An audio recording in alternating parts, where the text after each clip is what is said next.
자, 이어서 모닝 리포트 들어가 보겠습니다. 오늘은 클래시스부터 보시겠습니다. 목표가 상향 조정됐습니다. 그런 만큼 지금의 차트 분위기는 숨고르기로도 해석을 하고 있는 그런 상황인데요. 이제 금리 이슈와는 약간 별개이기 때문에 관심이 높은 피부, 미용, 의료기기 업종이 되겠죠.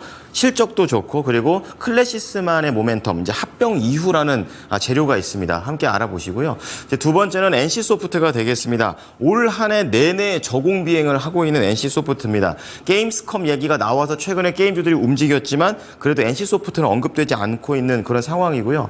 자체적으로는 스피노프 게임을 출시를 했다라는 그런 관점 함께 보시기 바랍니다.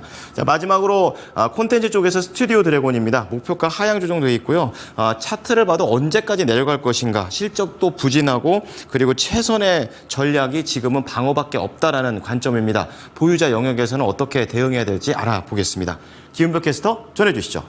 네, 요약해주신 세 가지 리포트 조금 더 자세하게 보도록 하겠습니다. 증권가에서 오전장 주목했는데요. 첫 번째로는 클래시스 미래에셋증권의 리포트 함께 보시죠.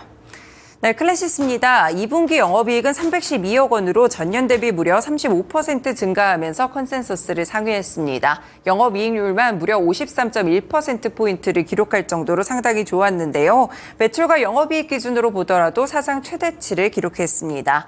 장비 매출과 소모품 매출이 모두 증가한 가운데 화장품 매출도 전년 동기 대비 527%나 성장했고요. 지역별로는 브라질을 제외하고 해외 시장에서도 좋은 성과를 거뒀습니다.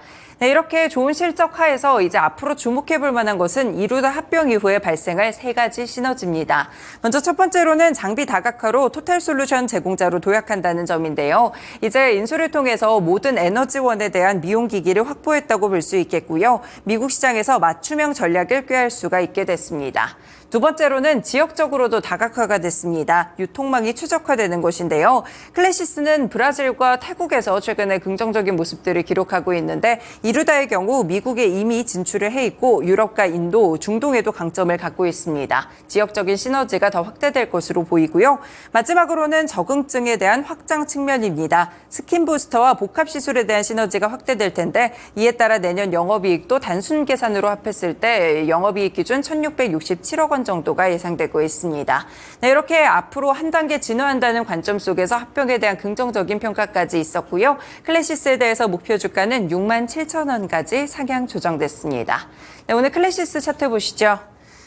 네, 코스닥 시총 10위 안에 들어가는 종목이기도 하죠. 클래시스 계속 올라가면서 5월에 거래량을 동반한 상승이 크게 일어났습니다. 이후에는 약간 횡보하면서 조정을 받는 과정을 거치다가 8월 들어서는 다시 한번 견조한 주가 흐름을 보이고 있다는 점 확인해 볼 수 있겠습니다. 네, 두 번째 종목입니다. NC소프트로 한국투자증권에서 오늘 리포트를 냈는데요. 중요한 변곡점에 서 있다는 분석입니다. 지난해 말 출시했던 프로젝트 TL을 제외했을 때는 2년 반 이상 특별한 신작 출시가 없었는데요. 하지만 이제는 재개되는 신작 출시 사이클에 주목을 해볼 수가 있겠습니다. 시작은 오는 28일 공개가 되는 호연입니다. 하반기에 3종에서 4종 정도의 신작 그리고 내년에도 4종 이상의 신작 출시를 준비하고 있다는 점 확인해 볼 수 있겠는데요. 그동안 NC소프트는 주가가 워낙 지속적으로 하락을 했기 때문에 밸류에 대한 부담이 상당히 낮아진 상황입니다. 결국에 중요한 것은 투자자들에 대한 신뢰를 회복하는 부분이라고 보고 있는데요. 투자자들과 유저에게 NC소프트는 여전히 과도한 과금 모델을 갖는 게임을 만들고 트렌디하지 못하다는 비판을 받고 있습니다. 그렇기 때문에 다가오는 신작 호연의 평가가 상당히 중요하다고 볼 수 있겠는데요. 이에 대한 좋은 평가는 미래 신작에 대한 기대감과 더불어 투자자의 신뢰를 회복할 수 있는 변곡점이 될 수 있습니다. 그렇게 된다면 주가는 의미 있는 상승을 기대해 볼 수 있을 텐데요. 이에 따라서 아직까지 투자 의견 자체는 중립으로 유지를 했지만 앞으로의 신작 성과를 보면서 목표가를 조정하겠다. 이런 이 리포트를 함께 살펴보실 수 있겠습니다. 네, NC소프트 최근 차트까지 함께 살펴보시죠.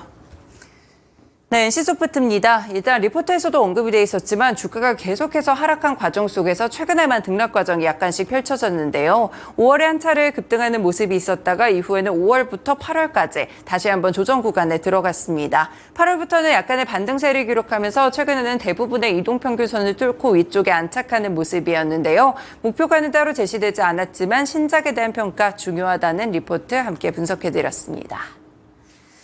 네, 마지막 종목입니다. 스튜디오 드래곤으로 KB증권 리포트 함께 보시죠. 지금 전반적으로 콘텐츠 사업에 대한 투자가 많이 감소하고 있습니다. OTT도 그렇고요. TV 쪽도 그렇고 투자가 감소하고 있기 때문에 결국에 아래쪽 산단에 있는 스튜디오 드래곤은 피해를 볼 수밖에 없는 구조인데요. 일단 배우들의 출연료도 증가하면서 비용 부담까지 함께 늘어나는 이중고를 겪고 있습니다.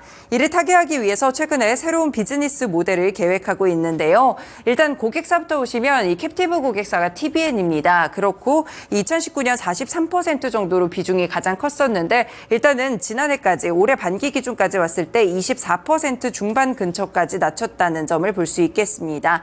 이렇게 캡티브에 대한 의존도를 낮추는 방향성 자체는 긍정적이지만 현재 논캡티브 중심의 성장세가 굉장히 더디다고 보실 수가 있겠는데요.